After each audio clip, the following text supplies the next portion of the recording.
Welcome back, everyone, to the 13th episode of the Resolution Podcast, where we help artists gain clarity on their calling.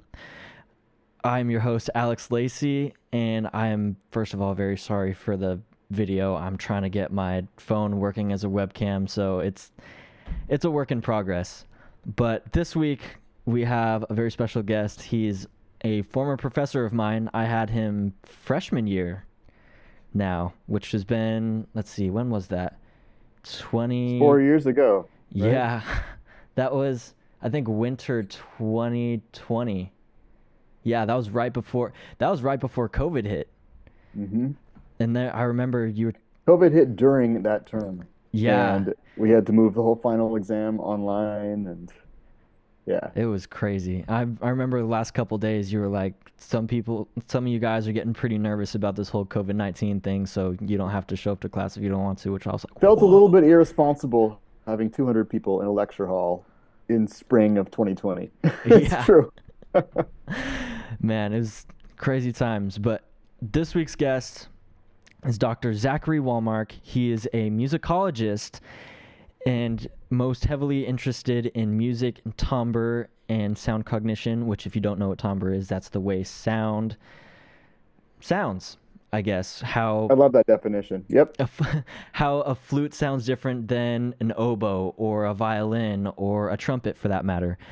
He has written his book Nothing But Noise, Timbre, and Musical Meaning on the Edge, which was published in by Oxford. Is that right?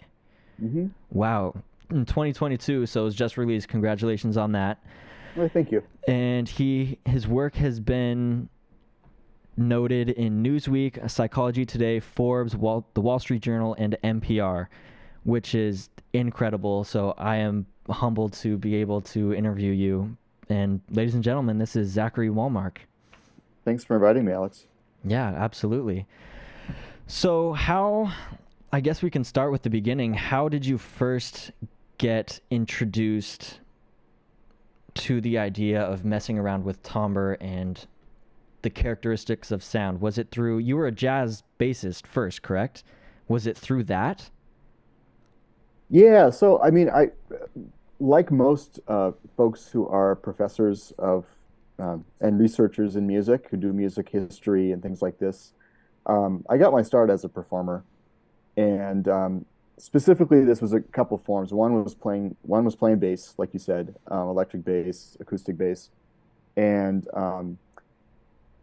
in my first couple of years living in New York City playing gigs, I did a lot of music that was kind of wild and crazy and free improvisation, this sort of thing. A lot of like really sort of drawing upon texture and noise, exploring the outer limits of what's possible with sound.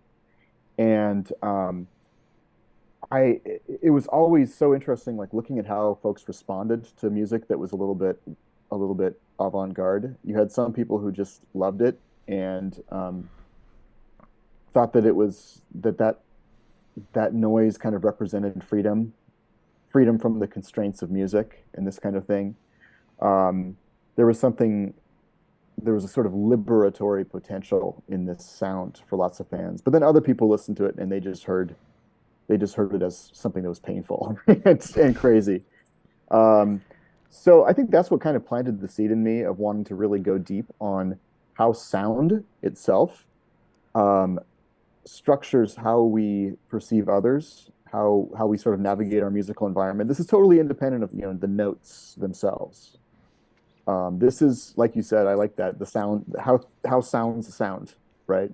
So an example might be something like if I play you a split second of certain like twangy steel guitar or something like that, you'll be able to identify that that is like country western music. But it will take no more than 400 milliseconds to be able to make that judgment. Is it 400 milliseconds? Even less, actually. I mean, there are studies that have 250 milliseconds, and people can accurately categorize musical genre in just that amount of time. So that's clearly like way too little time to be hearing anything about the lyrics, anything about the beat, yet you've already judged it, labeled it, put it into a category. Uh, it's timbre that is driving those kinds of really quick perceptual responses and snap judgments. Um, so this, I think, has a lot of, I think this is a really fascinating kind of phenomena because if this is way faster than you're able to actually process any of the rich, complex stuff that we generally label music, right? Um, Yet it plays this really profound role in shaping our affective and our social responses to music. If you hate country music, you're going to be turned off already after a second. You don't even need to listen to more than that sometimes. This is just an example, of course. So those are some of the problems and the paradoxes and kind of just that's what brought me down the rabbit hole of this idea of timbre as a researcher, is wanting to learn more about how humans make sense of timbre, what it means in articulating different patterns of musical meaning, different social meanings, how people project values and politics onto sound in this way. I think the exact same thing is going on, for instance, with like booming bass speakers coming from a car. Like that can elicit some really powerful visceral responses from folks who hear a sound like that, right? So I think we have to critically interrogate where it is that these sound phobias come from. How is it that we make judgments of sound? And then how are judgments of sound predictive of how we judge and navigate our social environment? That's So yeah, that's the broader landscape of my research. wow. So you mentioned something interesting about politics getting involved. How how does one associate politics with a certain sound? Like there has to be some lyrical content involved for that to happen, right? That's a really good question. I mean, I think one school of thinking would say that if there's not words that are explicitly laying out a political message, say a message of activism, a message of critique, then how could simply let's say a low bass sound be in itself political? Um, I think that with something like timbre or sound, in this case, like let's say a low bass sound, for instance, there's a kind of politics of frequency or politics of timbre insofar as they reveal social fault lines in our society. So something like booming bass, Mm-hmm. okay, that is not a racially unmarked category in our society. Low frequency sound at high volumes has been associated with sort of the sonic caricatures of blackness Hmm. for quite some time in the context of American cultural history. One scholar has called this acousmatic blackness, the sound of low bass frequencies booming. Okay. Wow. So this means that implicit within the perception of sounds like this is a kind of social matrix of possibilities.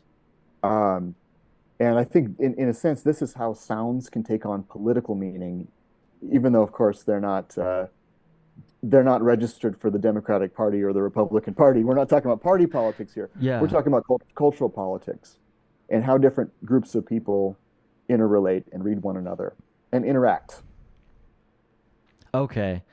That does make sense because I remember back in class when you were teaching me that the hip hop culture, which by the way I took Zach's history of hip hop and its culture. I think that was the name of it. Music 360. If you're at UO, then I highly recommend it. But you mentioned something in class about the booming bass systems coming in from Jamaica, and that Mhm. started with reggae first. Is that correct? Exactly. It really did. Reggae, dancehall, sound system culture in Jamaica um, was really, in some ways, an important predecessor for today's kind of American popular music obsession with low end sound. Your trap, your Mhm. drill hip hop now. Absolutely. Yep. And EDM and sort of all of the Afro-diasporic routes that bass has taken as these sounds that, really, I think you were right in mentioning the Caribbean context. Before that, I think the invention of the electric bass in the 1950s, the electrification of low frequency sound, Hmm. which meant the prioritization of low frequencies in recordings, which really has a history to it. You don't hear booming bass prior to around 1960 in recordings. Yeah. Why is that? Because you couldn't make those sounds.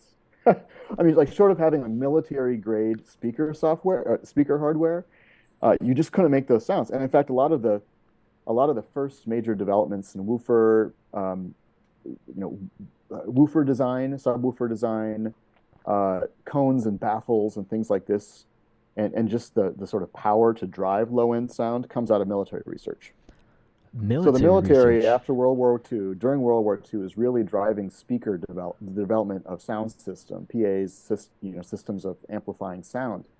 And this is around the globe. I mean, Adolf Hitler, I mean, the Germans were really pushing things forward in terms of sound engineering. And you think about like a political rally where you have tens of thousands of people, you got to have a hell of a good speaker system to actually project to a crowd that size. So there was real impetus to develop audio technology, both as a sort of crowd to communicate crowds, also somewhat later, sonic warfare as an idea. The idea of speakers, different frequency registers being able to disperse crowds, for instance, Mm. without the use of crowd of tear gas or things like this. You can have sounds that are so loud or pitched in such a way that are just so irritating and painful that it's going to scatter a crowd. So there's been a lot of money that's come from military research.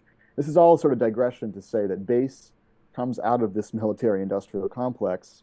It gets adopted in the popular music world. The electric bass was a bomb going off because before that point, to get that low end, you needed an acoustic bass, which just didn't have the power to really carry an upright double bass, or maybe Yeah. a tuba, right? Um, but so really, when you combine the electrification of the low end with the electric bass, when you combine that with enhanced speaker technologies and the power to really drive these subwoofer systems, which Jamaican DJs ran with in the late 1960s and 1970s with sound system culture, this is really laying the foundation for a musical culture premised upon low frequency, high volume sound, Hmm. which has become essential, like an essential piece of the sort of cultural logic of hip hop, right? Yeah. Also EDM, future bass, I mean, all kinds of different musics. So how did that booming sound get to Jamaica? Because you Mhm. said it was heavily influenced, and that research was heavily influenced by the military. Yeah, As far as I know, if I'm thinking military and world powers, and you just brought up like the Nazis. That, I mean, I could see it coming out of Germany. I could seeing it coming out of like the Soviet Union. I could seeing it coming out of like the United States. What happened in Jamaica? yeah, sure. So Jamaica, was a colony of the United Kingdom, of a British colony for many years. They reached independence in the early 1960s, I believe.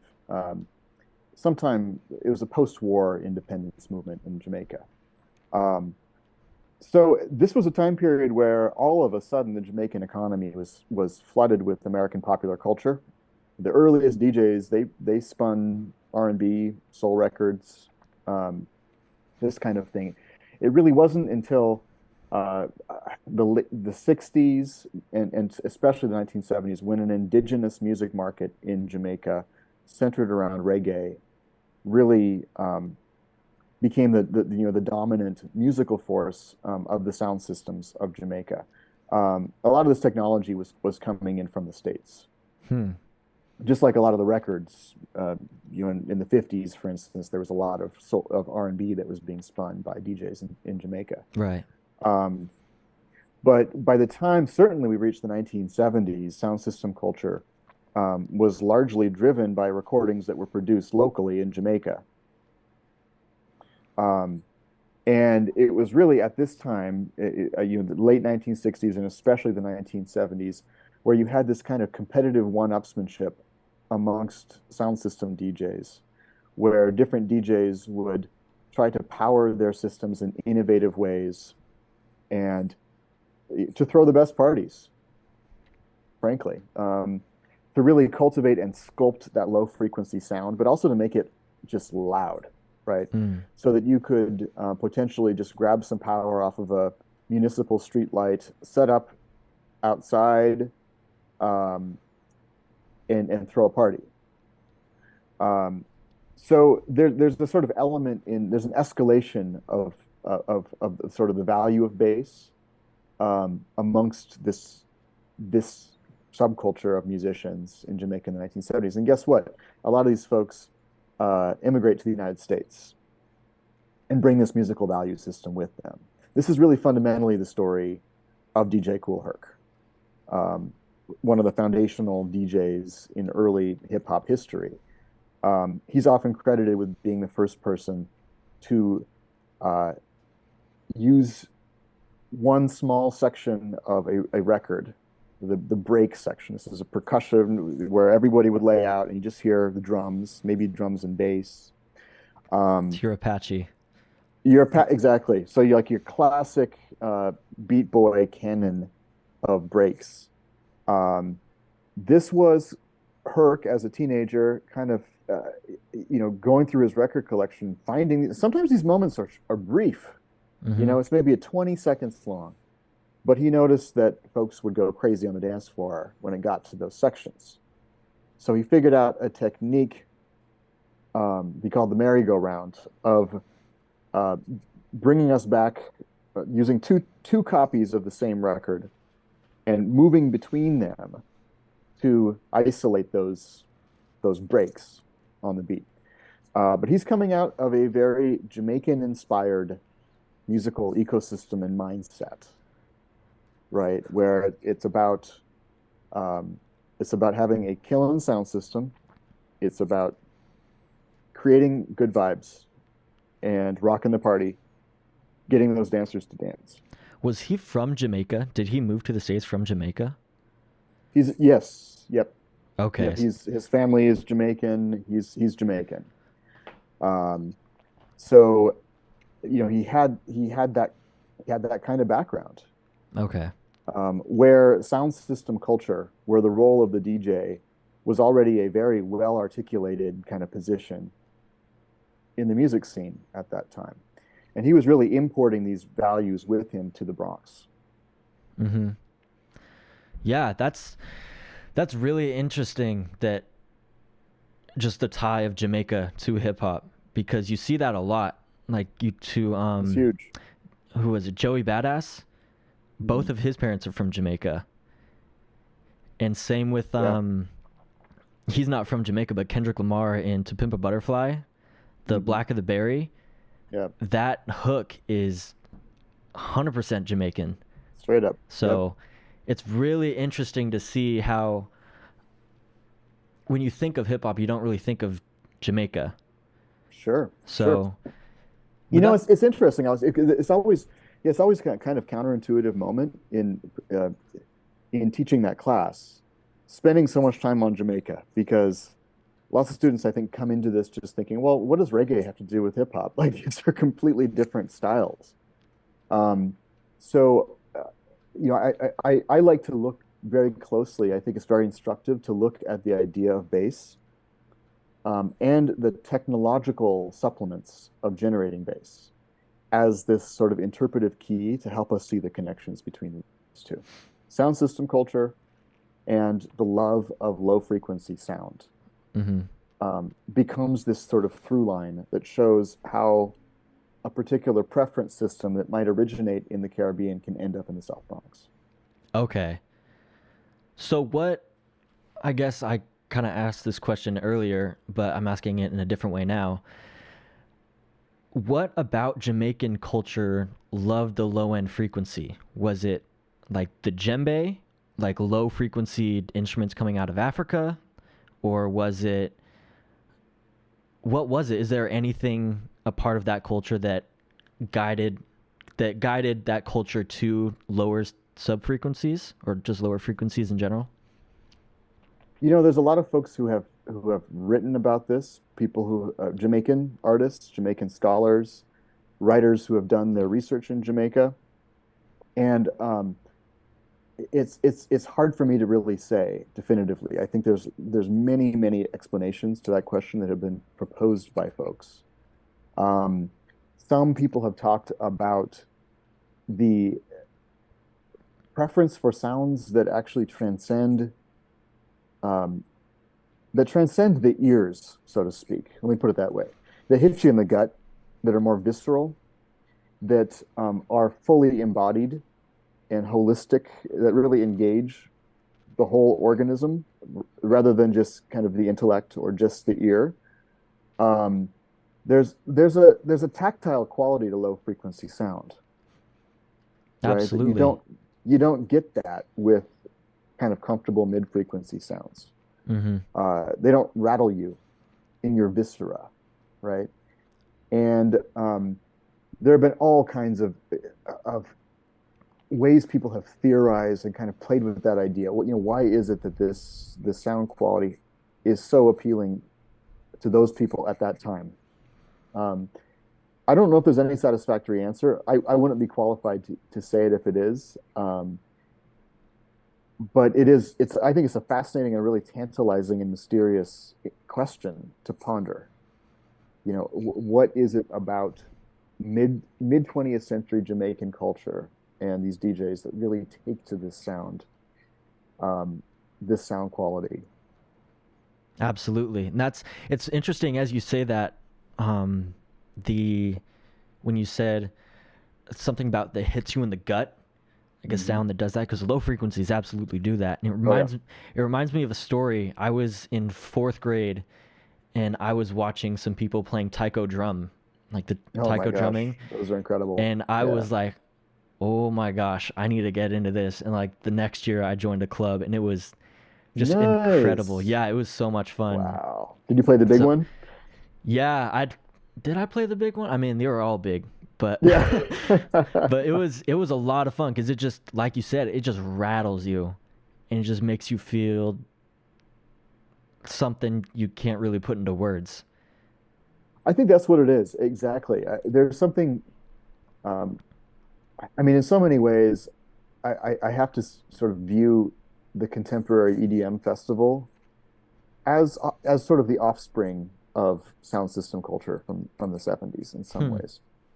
Um, this idea of being transported and transcended by sound in a way that is difficult to actually rationalize, right? I think the very fact that you're like it kind of it's hard to put into words. In a sense, that's kind of the point, right? That you can't kind of dissect it and go through it cognitively in the way that you might, I don't know, a Bach cantata or a Beethoven symphony, and kind of rationalize how the notes work together to construct a broader emergent meaning. It seems to bypass meaning entirely and hit you at a sort of deeper level of bodily awareness. So there's something really captivating and compelling about bass that I think has been entirely under theorized, certainly in the Western world, um, relative to some of the other things that people like me, music professors like to talk about, like the notes. Mm-hmm. It's harder to talk about bass. It really is. But possibly it's because it seems to perhaps operate sub-rationally, which might in fact be key to its power. That's okay. That's interesting because you said that it's hard to talk about bass. What frequencies are easy to talk about in terms of how they affect the psyche and things like that? Well, I mean, the default position in the context of Western music scholarship, for instance, Western music theory, um, for hundreds of years, has been to look very intensely at harmonic structure, um, formal organization of music. So these would be elements that I suppose you could say are easier to talk about, easier in the sense that we have a collectively agreed upon critical vocabulary for talking about them. Mm. Okay. Um, you can take courses at every major university in the syntax of music, okay, and how notes are organized, how key centers move together.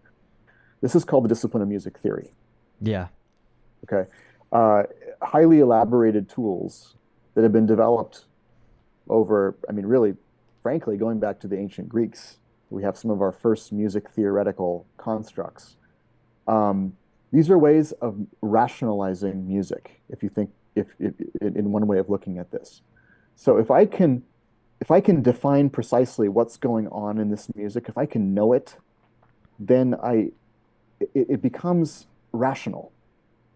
Okay. Now, this is a really important distinction here because music, uh, I think, oftentimes affects us because of of a superabundance of irrationality. It moves us, right? We find Mm-hmm. ourselves captivated in a way that we're not thinking it through. We're not cognizant of why music is doing this. It just does it. And music is a universal human obsession. Mm-hmm. So it is an extremely powerful technology of changing the behavioral emotional landscape of your body, right? Now, that looks an awful lot like magic, Yeah. right? That looks an awful lot like magic. And I think part of why in the Western world, and of course, this is replicated all over the world, there are systems of music theoretical thought and engagement, is as an attempt to kind of is an attempt to rationalize and make sense of something that otherwise feels like magic. Mm-hmm. So if I can write a big fancy book on something, if I can make diagrams and uh, be able to account for everything that's going on in the music, I think that gives a society some degree, maybe it's an illusion, but it gives them a degree of a sense of control Hmm. over this really unruly, wild thing called music. Yeah. Okay, that has been central to human societies since prehistory, in part because it is a channel for the unconscious. So it is a, a, a way to enter the spirit realm. It has all of these extra musical, all these kind of magical connotations. And so I think what you see as a music historian, I'm putting on my music historian hat right now, as you see in a variety of societies through documented history, these tensions between wanting to rationalize and codify musical expression. In the Western world, this comes really first through Pythagoras in the Greek world, who was Wow. the first to notice that if you take a string and you subdivide it into integer ratios, you replicate the harmonic series. Okay, so he's turning music into a kind of mathematics. Yeah, that's This right. this is very different from treating music as magic, as a sort of ritualistic magic. Huh. Um, and to me, low frequency sound is the assertion of a kind of magical worldview in the sense that this does bypass uh, any kind of rational, logical system for music analytic critique. That's interesting because Pythagoras couldn't even speak on bass frequencies at that time because they weren't able to create anything that would go that low. Exactly. Exactly. And so Wow. something like bass, yeah, and I'm glad you mentioned this because if to historicize something like bass, which is everywhere now, I have a great student right now who's working on a project, this idea that he calls ubiquitous bass, Hmm. which is that now uh, any car stereo has a great full range speaker system Yeah. that is able to reproduce low frequencies with incredible fidelity and power. A lot of headphones have really good bass. So bass is around us it's basically trivial now. Yeah. But if we understand the historical significance of the fact that really until the invention of the pipe organ in European society, which for a number of hundreds of years was the most technologically sophisticated thing that European society had come up with, Huh. was the pipe organ, which was capable of producing these huge low, like this low C pedal. Yeah. Um, the only time anybody would ever encounter the, sub bass frequencies would be in the presence of something like a massive waterfall. This would be in the form of pink noise, Yeah. thunder, a thunderclaps, this kind of thing.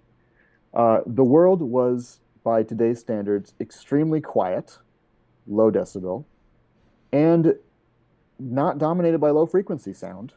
There were all kinds of high and mid frequency sounds, but not sub bass.